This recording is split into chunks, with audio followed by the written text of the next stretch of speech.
നാട്ടുകൾ വിഷന്റെ news at 7 വാർത്തകളിലേക്ക് ഏവർക്കും സ്വാഗതം. പ്രാദേശിക വാർത്തകൾ ചുരുക്കത്തിൽ. കൂടുതൽ വാർത്തകൾക്കായി നാട്ടുകൾ വിഷൻ ചാനൽ സബ്സ്ക്രൈബ് ചെയ്യൂ.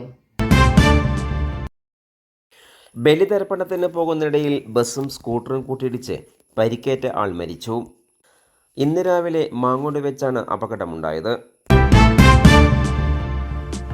മാങ്ങോട് കരിമ്പിൻചോലയെ വീട്ടിൽ രവിയാണ് മരിച്ചത്. 45 വയസ്സായിരുന്നു.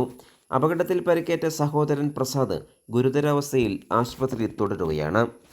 പാലക്കാട് ചെർപ്പുളശ്ശേരി സംസ്ഥാന പാതയിലെ കുളക്കാട് വളവിൽ വെച്ചാണ് അപകടം നടന്നത്. മണ്ണാർക്കാട് നിന്ന് തൃശ്ശൂരിലേക്ക് പോവുകയായിരുന്ന സെൻറ്റ് സേവ്യർ ബസ്സും എതിരെ വന്ന സ്കൂട്ടറും തമ്മിലാണ് കൂട്ടിയിടിച്ചത്. പോലീസ് നടപടികൾക്ക് ശേഷം മൃതദേഹം ബന്ധുക്കൾക്ക് വിട്ടു നൽകും.